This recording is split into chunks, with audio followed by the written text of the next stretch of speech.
D.B. Cooper is one of the most infamous criminals of the last century. He is the only unsolved case of air piracy despite years of investigation. He boarded an aircraft and informed the crew he had a bomb mid-flight. He demanded a large sum of money and multiple parachutes. While the plane was mid-flight, he jumped out using the parachute and disappeared.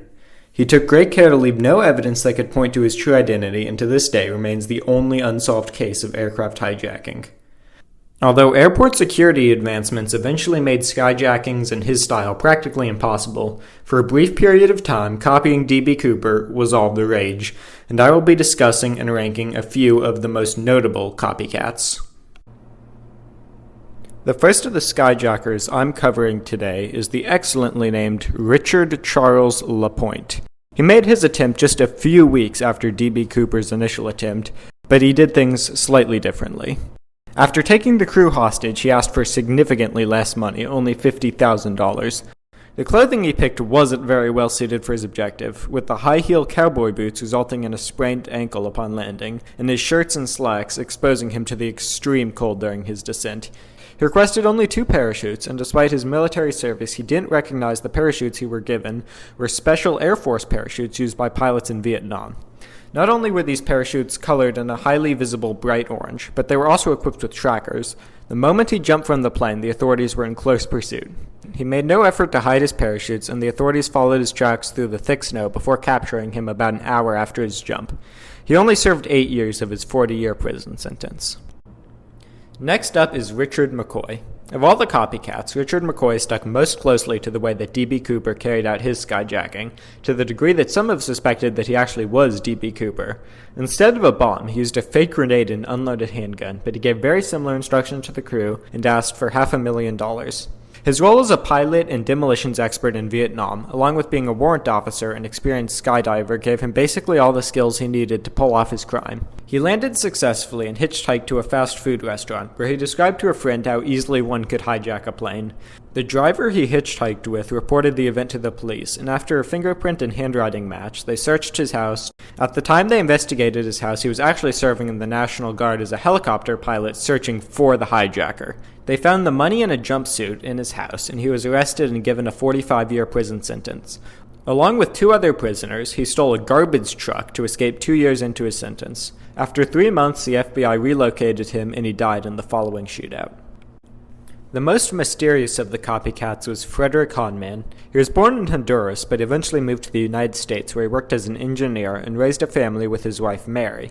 For his skyjacking, he brought a handgun on board the plane and took one of the members of the plane's staff hostage and had the plane redirected to Dulles International Airport. He had one of the largest lists of demands, asking for $303,000, 6 parachutes, 2 bush knives, 2 jumpsuits and helmets, along with food and cigarettes. Once he received the requested item, he allowed everyone but the core staff to leave the plane and had them take off again. He shortly had the plane return to the airport to receive the money on larger bills before he had the plane take off again for Honduras. Issues with the plane's hydraulics forced the plane to land in New Orleans, where he used the crew's human shields to board a new plane. By the time the plane made it to Honduras and he jumped, he had given the crew enough information about himself that, combined with a photo, allowed the FBI to instantly make him the primary suspect, despite using a fake name to board the plane. He evaded search by the American and Honduras law enforcement for a few days before he surrendered himself to a United States embassy.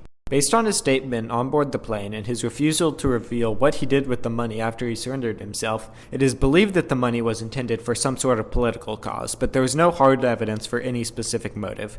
Even his own wife had no idea of his motivation. The FBI claimed to have recovered the money, but they have refused to release any details on how they recovered it or where it was. Honman was sentenced to life but was paroled after 12 years. Next is Martin McNally. He boarded a Boeing 727 with a fake name and a submachine gun hidden inside a trombone case. He requested $500,000 and 5 parachutes. While he was waiting for the money, an annoyed civilian named David Hanley, who was in the airport at the time, decided to take things into his own hands. He got in his car, rammed through the airport fence, and into the wheel strut of the hijacked plane at 80 miles an hour. McNally had to switch to a different plane, so he used the passengers as human shields from the FBI snipers and boarded a second plane. He had the pilots take the plane over Indiana, and he jumped with the money stuffed in a sack. As soon as he jumped, the wind ripped the sack, holding all of the money right out of his hands, and it disappeared into the night. His gun and the money was located 3 days later, and they used the fingerprints on it to identify McNally and arrest him, giving him 2 life sentences. Our final contender is Rob Heady. Instead of buying a ticket under a fake name and taking the crew hostage during the flight, he took control of a flight right after it landed and released its passengers. He jumped the fence to the airport with a cut pillow over his head and a gun in his hand. He took the crew of the plane hostage and, after moving to a plane with more fuel, demanded $200,000. Although he didn't include a parachute in his demands because he brought 2 of his own, his intentions to jump were probably inferred by his request to open the aft door before taking off. Instead of loading the money into a duffel bag, he put the money into a vest with large pockets under a windbreaker, which made him more aerodynamic, but meant he had to leave about $20,000 on the plane that he couldn't fit in the vest. He was an experienced skydiver, but this was the first time he did a jump from a jet or at night. When he jumped, he tried to land near the getaway car he parked by Lake Washoe, but he ended up landing on the other side of the lake across from his car. The police rapidly sealed off the valley he was in and located his car. By the time he reached his car, the police were already around it waiting to arrest him. He received a 30-year sentence, but was released after 6, in part because there were no passengers on the plane at the time of his hijacking. Now that you have been introduced to our contenders, it's time to rank them from worst to best. They all ultimately failed, so none of them did great, but some of them definitely had less thought-out plans and more glaring mistakes than others. For last and also least, I am picking Martin McNally. His main mistake was instantly dropping all of his money and also his gun right after jumping out of the plane. He was also somewhat injured in his landing and was caught fairly quickly after his jump. Overall, a very poor job. I'm quite disappointed. For second worst, I am picking Richard Charles Lapointe. He injured his foot and nearly froze due to lack of preparation. He had the authorities right on his tail from the moment he jumped. He really didn't have a chance of not being caught. The third worst was Frederick Hahnemann. Although he was generally more competent and made less glaring mistakes than the people before him, he was still far from perfect. He spent the longest amount of time executing his skyjacking, and during this time he told the airplane staff way too much about himself, which led to his identity being discovered fairly easily. The second best is Richard McCoy.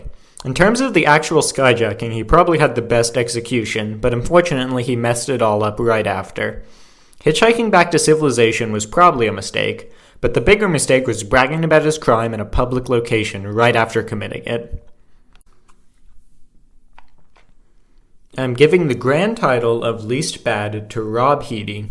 He made a few improvements over the standard method, such as stuffing the money in a vest instead of a bag. His ultimate mistake was also more understandable than that of others, only missing his final location by a relatively small margin. For almost reaching the standard of basic competence and execution, I give Rob Heady the grand prize of the greatest B.D. Cooper copycat.